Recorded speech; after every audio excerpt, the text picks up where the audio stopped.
Ok, donc on peut attaquer avec notre premier joueur du jour, si tu veux bien. On peut partir sur Joe Johnson, justement. Alors, Joe Johnson, 8 saisons sur la décennie, 14 points de moyenne sur cette décennie, 32 minutes de moyenne par match, c'est plutôt pas mal quand même. Temps de jeu titulaire sur ces 8 années, grosso modo. En termes de minutage total, on est sur 18 000 minutes, c'est dans le top 50, 49e. Donc là encore, plutôt pas mal, 577 matchs. Au niveau récompense individuelle, 3 fois All-Star, Joe Johnson sur cette décennie. Au niveau des comparaisons NBADraft.net, tu sais que j'aime bien aller chercher ça. Alors bizarrement, le site est quand même plus récent que Joe Johnson, mais je ne sais pas pourquoi ils sont allés chercher... il y avait un petit encart, et donc il y avait quand même une comparaison sur sa page Joe Johnson. Pour eux, c'était Penny Hardaway, la comparaison. C'est un peu bizarre. Après sur le style, pourquoi pas. Mais je me souviens pas, j'ai aucune image de comment il était en NCAA, mais ouais. Je vois l'idée. Draft Express, du coup, il n'y a pas de meilleur scénario possible ou de pire scénario possible, il n'y a pas de comparaison. Puisque Draft Express, c'est post 2004 ou 2005. Et donc les surnoms aussi, rapidement. Bon, on les connaît, c'est Iso Joe, je pense que tu le connais celui-là. Joe Cool, Big Shot Joe, puisque effectivement c'est quelqu'un qui a été très clutch. Et puis alors là, on en a un. Alors je sais pas, tu dois y être sur la page Basketball Référence. Il s'appelle Armadillo Cowboy. Est-ce que tu sais ce que c'est le Armadillo Cowboy? Je sais pas, Armadillo ça veut dire jaune en espagnol, je crois, et Cowboy. Armadillo, cowboy. Non, ça tu confonds avec Amarillo. Non, Armadillo c'est un tatou. Ah oui, exact. Donc le tatou cowboy, c'est totalement what the fuck comme surnom, mais surtout que tu ne l'as jamais entendu, je suppose. J'ai jamais entendu, non, et je vois même pas d'où il peut se raccorder à Joe Johnson. Il y a peut-être quelque chose, mais je vois même pas d'où ça sort, quoi. Qu'est-ce qui pourrait faire un peu le lien? Ça me fait penser un peu un truc totalement what the fuck à Friends, tu sais, où il veut louer un costume de Père Noël et finalement il n'y a que le costume du armadillo de Noël. Écoute, moi je suis vieux, moi j'ai vu les VF. Friends, je l'ai vu en VF. Donc... je sais plus comment c'est en VF, c'est le tatou de Noël. Tatou, ouais, je me souviens pas assez. Tu sais. Bon, bref. Surnom totalement loufoque, je crois que c'est dans le top 3 de cette saga pour l'instant. Le Armadillo Cowboy, c'est exceptionnel. Bon, bref. Donc son parcours, il a déjà 29 ans au moment du début de notre décennie, qui commence en 2010-2011. Il fait partie de la draft 2001, comme je le dis, donc il a déjà 10 ans d'expérience en NBA. 2011, il est encore à Atlanta. Du côté des Hawks, 35 minutes par match et 18 points de moyenne cette année-là avec les Hawks. C'est l'équipe avec Josh Smith, Jamal Crawford, etc. Une équipe qui fait les playoffs depuis quelques années et qui d'ailleurs cette année-là, 2011, playoffs, ils battent Orlando, qui est un peu un upset, et il tombe contre Chicago, le Chicago de Derrick Rose, du grand Derrick Rose en 2011. 2012, pareil, toujours à Atlanta, 35 minutes par match, 19 points, pas de souci, Joe Johnson qu'on connaît. Playoff, ça tombe contre Boston au premier tour, Boston-Atlanta. Ensuite, il est échangé à Brooklyn. Il faut rappeler aussi qu'avant ça, avant notre décennie, il avait signé un très gros contrat. C'était aussi une des raisons pour laquelle Atlanta a voulu un peu s'en débarrasser, parce qu'il commençait à vieillir avec un énorme contrat, et donc Brooklyn, qui venait de déménager de New Jersey à Brooklyn, voulait un peu ce côté star power. Il vient faire le duo avec Deron Williams, je pense que tu t'en souviens. Et donc 2013, 36 minutes par match, 16 points de moyenne, donc là ça commence un peu à baisser au niveau de la production par match. En playoff, grande série, mais Brooklyn tombe contre Chicago au premier tour. La série avec les buzzer beaters de Nate Robinson notamment. 2014, après le trade donc de Kevin Garnett et Paul Pierce, rappelons-le, donc cette saison-là il a 33 minutes encore titulaire, il n'y a pas de problème, 16 points de moyenne, etc. En playoff, ça va au deuxième tour contre Miami. Ça tombe contre Miami après avoir battu Toronto. Mais voilà, on pensait que cette équipe pensait pouvoir être candidat au titre, mais ils ne l'ont pas été. 2015, toujours pareil, lui il joue beaucoup. C'est l'équipe qui va en playoff, coachée par Lionel Hollins. Je ne sais pas si tu te souviens de ça, je ne pense pas. Et puis 2016, il fait 57 matchs du côté de Brooklyn, donc toujours chez les Nets, mais ensuite échangé en fin de saison, parce que Brooklyn est quand même pas top cette année-là, échangé à Miami notamment, donc il fera une petite vingtaine de matchs et les playoffs à Miami, et les playoffs c'est la fameuse série où il passe contre Charlotte au premier tour, et puis il tombe contre Toronto au deuxième tour. Deux séries très fameuses, mais pas de très belle qualité, on va dire. Et puis donc ensuite, après cette fin de saison à Miami, free agent, il signe à Utah, un peu en tant que vétéran de cette jeune équipe de Utah avec des Hayward, des George Hill, des Gobert, des Favors et ainsi de suite. Et donc à Utah, il a un vrai rôle, mais qui n'est plus du tout celui d'un titulaire à plus de 30 minutes par match. Il sort du banc avec une petite vingtaine de minutes par match, 24. Ça a fait tomber les Clippers au premier tour des playoffs 2017. et ça tombe ensuite contre Golden State, malheureusement le grand Golden State avec Kevin Durant. Et puis dernière année, 2018, il commence au Jazz et puis il est échangé à Houston. Il fait partie de cette équipe de Houston qui fait du switch all à foison, la grande équipe de Houston 2018, mais il a un rôle très, très limité. Et puis ensuite la retraite à cet âge-là, sauf que il va revenir en 2022. Peut-être t'avais loupé l'information, toi. Il fait un match avec Boston en 2022, alors on est hors décennie, mais est-ce que tu savais pour ce match-là? En travaillant l'émission, je l'ai redécouvert. Et effectivement, oui, je me souviens de ce truc un peu marrant, enfin marrant triste, je sais pas trop comment le prendre, de Johnson qui revient là comme ça alors que personne l'attendait et qui... Parce que toute la ligue était en protocole Covid en fait. Oui, Donc, oui, et puis mais ce qui est marrant, c'est que quand je regarde un peu les trucs des true shooting, tout ça, il a un truc exceptionnel, quoi. Parce qu'il a pris 2 tirs, il en a mis un, quoi. Oui, il a fait un match, c'est ça. Ouais. Bref, donc 8 vraies saisons, on va dire, sur la décennie, et encore la dernière est quand même pas de grand calibre. Donc voilà un peu pour son parcours, pas mal, assez chargé mine de rien. Donc la question, pour te lancer sur son profil, très, très simplement, qu'est-ce que tu penses qu'était sa valeur finalement durant ces années-là et dans les rôles qu'il a eu, qui étaient plutôt des rôles assez majeurs dans ses équipes? Comment est-ce que toi tu le situes un peu, tu pondères un peu sa valeur? On est quand même sur sa fin de carrière, hein.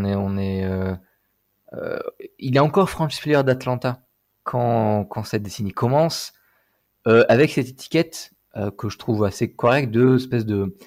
Tu sais, c'est les franchise players qui sont pas forcément les meilleurs que tu voudrais, quoi. Que t'es content quand tu l'as, mais si tu peux avoir mieux, tu peux avoir mieux. Et qui après, c'est un peu, quand il y a Brooklyn, il avait un rôle un peu plus secondaire, dans lequel son jeu ne se perdait pas trop. Ça, c'est un truc assez intéressant. C'est un franchise player qui avait quand même un côté un peu, que tu pouvais être un peu avec beaucoup d'autres joueurs, sans qu'il perde trop en performance par rapport au joueur qu'il était, quoi. Donc t'as quand même ce côté franchise player, ce joueur où tu peux, qui est pour moi, on a déjà évoqué ce joueur comme ça, des joueurs comme ça, qui ont cette capacité à faire de leur équipe, de mettre leur équipe à un espèce de niveau plancher pas trop mauvais, parce que ce sont des joueurs qui par eux-mêmes peuvent scorer et même dans son cas un peu faire jouer autrui, et qui n'étaient pas non plus, qui n'avaient pas des défauts majeurs. Il y avait rien de catastrophique chez lui, et même tout était plutôt bon. Après, tout était peut-être pas assez bon en fait pour que vraiment ce soit un franchise player qu'on se dise vraiment génial, parce que ce joueur, il sait un peu tout faire, quoi. Qui est pas un confisqueur de balles, un peu, mais pas de façon normalement pour un joueur qui a les clés de son équipe, mais qui peut aussi jouer plutôt pas trop mal sans ballon, avec un très bon shoot à 3 points et globalement un bon shoot, et qui est une bonne intelligence de jeu. Le problème, c'est que rien de tout ça n'est assez bon, quoi. Pas assez bon passeur, c'est un passeur correct, mais pas suffisamment bon pour exploiter, pour vraiment faire déstabiliser une défense suffisamment fortement pour vraiment créer des gros tirs ouverts pour autrui. Et puis son scoring, certes, c'était cette capacité de shoot, de dribble, de vraiment aller s'infiltrer dans la raquette, était bien, mais au final, on a une efficacité qui est assez moyenne, quoi. Il y a quelques années où il monte un peu, où je crois il a plus 5% par rapport au reste de la ligue une ou deux fois, mais pas tout le temps, et des fois il est en dessous des 100. Donc pas fabuleux, pas un joueur qui réussit à gagner de l'efficacité, pas un joueur qui a réussi à convertir sa capacité technique en production vraiment élevée du point de vue de l'efficacité, ou du point de vue de cette capacité à déstabiliser une défense, à vraiment à faire que la défense soit coincée face à un joueur comme lui, quoi. On pouvait très bien encaisser ces presque 20 points par match sans trop s'en occuper, quoi, en fait. Je sais pas si tu vois ce que je veux dire. Oui, après je pense qu'on est quand même pas sur des 20 points par match, un peu dans le vide à la Rudiger, je pense pas. Mais je te rejoins sur le fait que en fait c'est quelqu'un qui t'apportait un certain plancher, un certain niveau minimum qui était assez intéressant, mais avec quand même des limitations effectivement en termes de potentiel maximum que tu pouvais faire avec lui. En termes de niveau maximum, il y avait un plafond cette fois-ci qui était là, quoi, mine de rien. Son duo avec Deron Williams, alors on parlera aussi de Deron Williams en temps et en heure, mais qui a assez vite décliné, hein, lui aussi, Deron Williams. Mais c'est vrai que voilà, les années à Brooklyn, ça a toujours un peu sous-performé, ou en tout cas ça n'a jamais été extraordinaire, et par rapport à son style de jeu aussi, c'est vrai que ce qui lui a permis, je pense, de bien survivre sur la fin malgré son âge et son déclin physique, ça a été le catch and shoot, que t'en parlais un peu, cette polyvalence. Il était notamment sur... alors c'est pas que des catch and shoot, mais à 3 points sur les années qui comptent, ses vraies années en carrière, on va dire, il est à 38% sur cette décennie, à plus de 5 tentatives par match, sur ce qui n'est pas la fin de décennie, donc c'est plutôt pas mal, 5 tentatives par match à 3 points sur cette époque-là. Donc voilà, il y avait du shoot, il y avait du spacing, et ce qui lui a permis d'exister sur la fin, mais c'est vrai que j'ai un peu envie de dire que c'est un vestige, entre guillemets, des années 2000, un peu ce style très isolation, très orienté 1 contre 1, et lui était plus fort que certains, mais aussi moins fort que d'autres aussi dans ce style de jeu-là. Et tu parlais d'un playmaking sympa. Oui, c'est vrai que tu regardes les chiffres, tu dis bon, c'est pas mal quoi. On est autour des un peu moins autour des 3,5 ou 4 assists de moyenne entre 2011 et 2016. Mais bon, c'était pas non plus, c'était jamais génial quoi. C'était un peu on va dire c'était le minimum quoi. C'était le minimum et surtout que voilà, il avait aussi des gros temps de jeu, donc à relativiser aussi son nombre de passes décisives de par ce gros temps de jeu. Mais c'est vrai que c'est pas quelqu'un qui crée une synergie collective qui était si grande que ça, parce que c'était soit du playmaking un peu, et en fait sinon c'était il fait son truc de son côté sur isolation, et ça marchait pas mal, mais pas avec une rentabilité par exemple d'un Kevin Durant quoi. On est très loin de ça. Non, à des kilomètres de ça. Après, c'est un genre, tu as glissé Rudy Gay.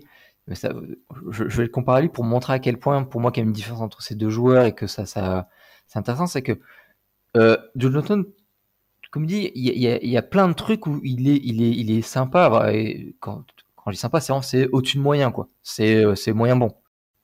Et puis, tu vois, c'est pas un trou noir, quoi. Rudiger, c'était un peu un trou noir. Tu lui passes la balle, tu sais que tu vas pas le revoir, quoi. Tu sais qu'il va avoir un tir. Lui, il y a de la passe. Et tu peux aussi le faire un peu meneur. Tu peux un peu tout faire avec lui. L'ennui, c'est qu'il y a rien de génial, quoi. Et alors, après, son problème, c'est aussi un problème athlétique, je pense, parce que c'est un joueur qui est plutôt sur qui a une très bonne technique de dribble, d'appui, mais ça compense son manque de qualité athlétique et de vitesse et de hauteur, parce qu'en fait il arrive effectivement avec sa technique à aller dans le racket ou à dépasser un peu son joueur, mais avec une vitesse un peu mesurée. Mais du coup il arrive surtout à se créer des tirs mi-distance et juste avant des tirs dans le racket, mais sans aller vraiment au cercle, quoi. Des flotteurs, des trucs comme ça, où il y est bon dans ces deux endroits, mi-distance et cette zone juste avant la restricted area, il y est bon. Mais l'ennui, c'est que même les meilleurs joueurs dans ces domaines-là, l'adresse est pas fabuleuse parce que c'est des tirs trop compliqués, quoi. Et lui, il était un peu coincé dans ce rôle-là où c'est tout ce qu'il pouvait faire, quoi. Donc, oui, en fait, il était très bon sur les tirs les moins rentables du jeu, quoi, ouais. presque. Ce qui est un peu voilà, quand je parlais de la comparaison avec les années 2000 et ce jeu d'isolation, c'est un peu ce mauvais côté où, enfin, en tout cas, c'est ce qu'ensuite certains ont fait un peu l'inverse, où ce côté, tu sais, les Houston Rockets, les Analytics, 3 points et lay-up, c'est aussi parce qu'il y a une raison, quoi. Même avec une efficacité moyenne sur des tirs au panier ou à 3 points, la rentabilité était plus que si tu étais juste bon ou juste très bon sur des tirs un peu compliqués dans l'entrejeu. Et donc c'est vrai que lui était très bon dans l'entrejeu, justement, comme tu dis, mais il n'avait pas cette capacité à aller au panier, créer des lancers francs, créer des lay-ups un peu faciles et rentables et productifs, tout simplement. Et ce qui fait que, oui, son répertoire de tirs était compliqué, et c'est ce qui fait que son efficacité a jamais été folle, quoi. Tu t'en parlais un peu, effectivement, il y a 2 saisons où il est un peu au-dessus de la moyenne, mais le reste, c'est en dessous de la moyenne, ce qui est un peu gênant, surtout que, voilà, c'est pas non plus des volumes de responsabilité de fou, hein. Pour vous dire, on est entre 22 et 26%, donc très loin des superstars qui sont à 30% et plus. Donc c'est un peu ça le problème, c'est que de par son jeu un peu compliqué et un peu entre guillemets des années 2000, il n'y avait pas cette rentabilité, quoi. Mais je mets presque à son crédit l'usage pas super élevé, parce que justement il avait quand même ce côté, je vais pas vampiriser le jeu. Et ce que tu disais, sa force qui est dans ce jeu intermédiaire, je pense aussi ça l'empêche aussi d'être un playmaker aussi bon qu'il pourrait l'être, à mon sens, parce que ça ne crée pas suffisamment de décalage sur une défense pour vraiment créer des joueurs ouverts qui peut servir. Parce que je pense qu'il avait cet altruisme voilà, il voit un joueur démarqué, il le sert, quoi. C'est pas là où pour revenir sur Rudiger, où c'est pas le joueur ouvert ou pas ouvert, il va pas lui faire la passe, quoi. Mais quand on a ce jeu un peu de d'intermédiaire, ça bouge pas beaucoup les défenses. Parce que justement, elles vont rester construites sur les zones fortes.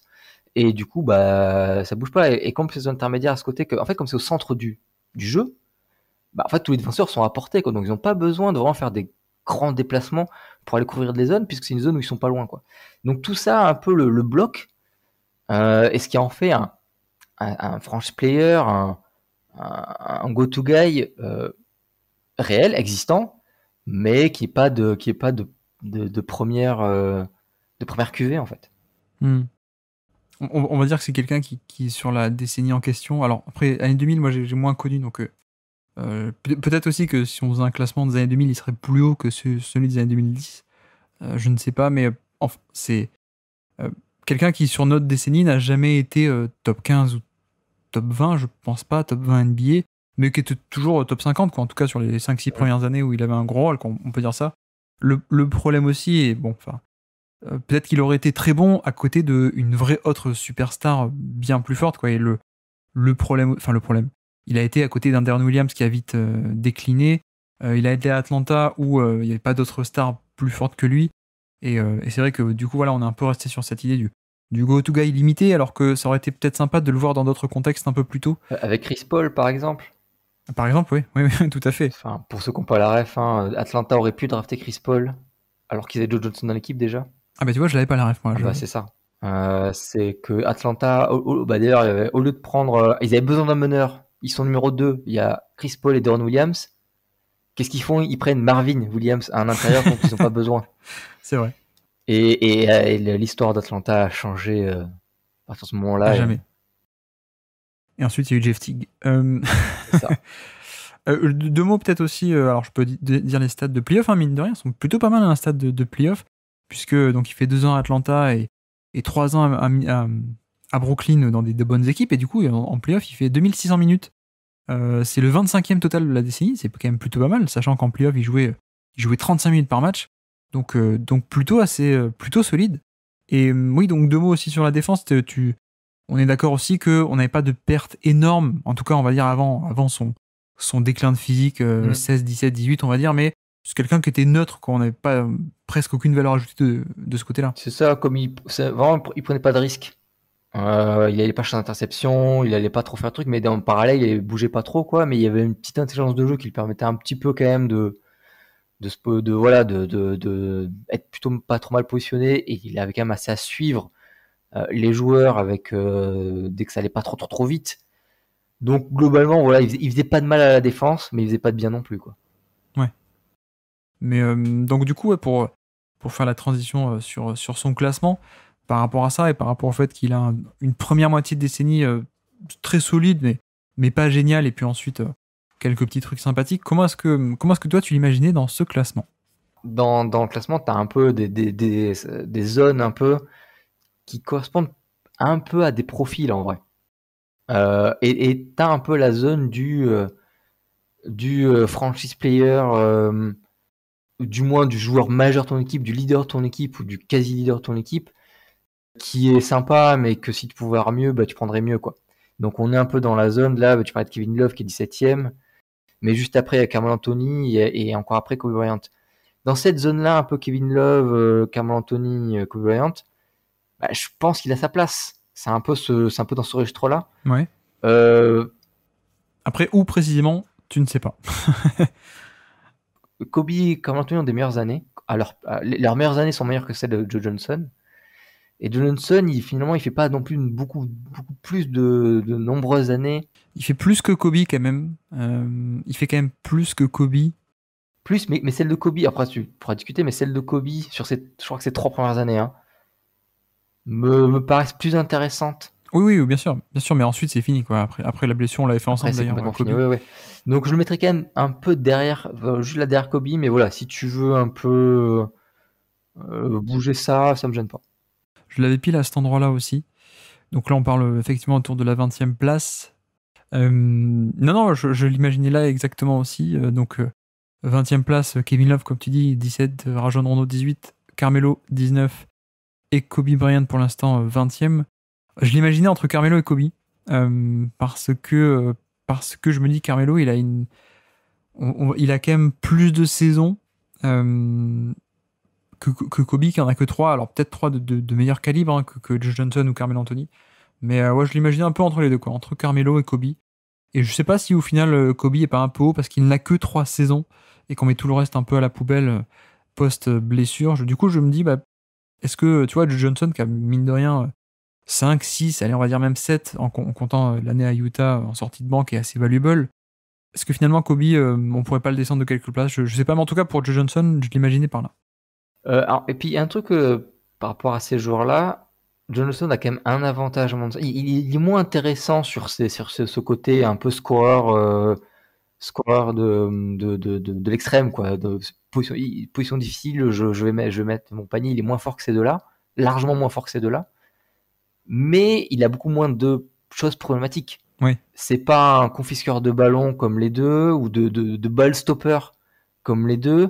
Je pense qu'il est peut-être plus alors là, il y a peut-être du détail, mais je tends à préférer le défenseur Johnson au défenseur Carmelo Anthony sur Kobe, le vieux Kobe. Hein. Je sais pas trop, mais voilà. Je sais pas si ça te fait changer un peu. Non, mais je sais pas. On va le mettre par là. Donc toi, l'hésitation, c'était au-dessus ou en dessous de Kobe? Ouais. Mais sachant que après. Je pense quand même que je vais le mettre au-dessus parce qu'il y a quand même plus de saisons. Ouais. Donc sur la valeur cumulée, j'ai un peu envie d'argumenter comme ça. Ouais, donc on peut le mettre là si ça te va. De toute façon, on était exactement dans la même zone. Ok. Est-ce que ça te va? Parfaitement. Ok, super. Et donc on peut finir par... De toute façon, je viendrai me plaindre dans le Discord, de toute façon. Dans le Discord. Bah, c'est fait pour ça. Hein, donc, oui, c'est ça. Donc, à l'abri des regards de Twitter. Exactement. Tout à fait. Donc, petit quiz pour finir, tu connais la tradition. Les gens n'écoutent que pour ça. Les gens, tu te rends compte, là, ils ont avancé, ils ont sauté tout ton passage, ils viennent juste pour le quiz, là, voir tes performances. C'est un kick est sur le terrain. Kick est sur le terrain, donc tu vas me devoir me citer des joueurs. Nous sommes le 16 novembre 2013. Je suis à peu près sûr que tu ne sais pas ce dont je veux parler. Non, je sais pas du tout. Déjà, tes quiz, moi, je les ai pas en tête, les actions dont tu parles qui sont cultes. Moi, je les ai jamais en tête. Le tir de Kawhi Leonard contre les Sixers, tu l'as en tête ou pas? Je crois que celui-là, je l'ai en tête parce qu'il passe tous les ans. Bref, donc là, 16 novembre 2013, c'est un buzzer beater contre Phoenix, contre les Suns. Je pense que ceux qui s'en souviennent, d'ailleurs, désolé Lucas, on pense à toi.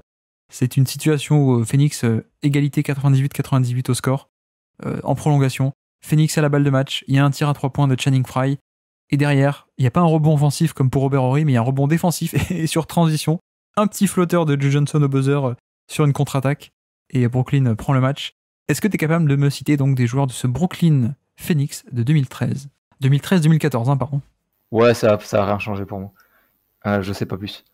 Donc déjà t'as dit Channing Frye, déjà Joe Johnson. Je vais rester sur Brooklyn pour l'instant. C'est sur le terrain, on a dit, hein, c'est ça, hein? Sur le terrain, ouais. Est-ce qu'il y a Deron Williams? Deron Williams n'est pas sur le terrain, ce n'est pas lui. Brook Lopez, effectivement. Jordan Farmer. Non, il était déjà parti. Mais si je t'ai précisé que c'est la saison 2013-14 et pas 12-13, c'est qu'il y a une raison. Paul Pierce? Exactement, Paul Pierce est sur le terrain. Garnett? Kevin Garnett aussi est sur le terrain. Et donc il te manque que le meneur du côté de Brooklyn. Attends un instant. C'est pas DJ Augustin, soit il est partout, DJ Augustin? Non, il était pas là. Okay. C'était un meneur qui était à la relance, qui s'est bien relancé cette saison-là 2014, au point même qu'ensuite il va faire le reste de la décennie dans une dynastie. Sean Livingston. Sean Livingston, effectivement, est sur le terrain.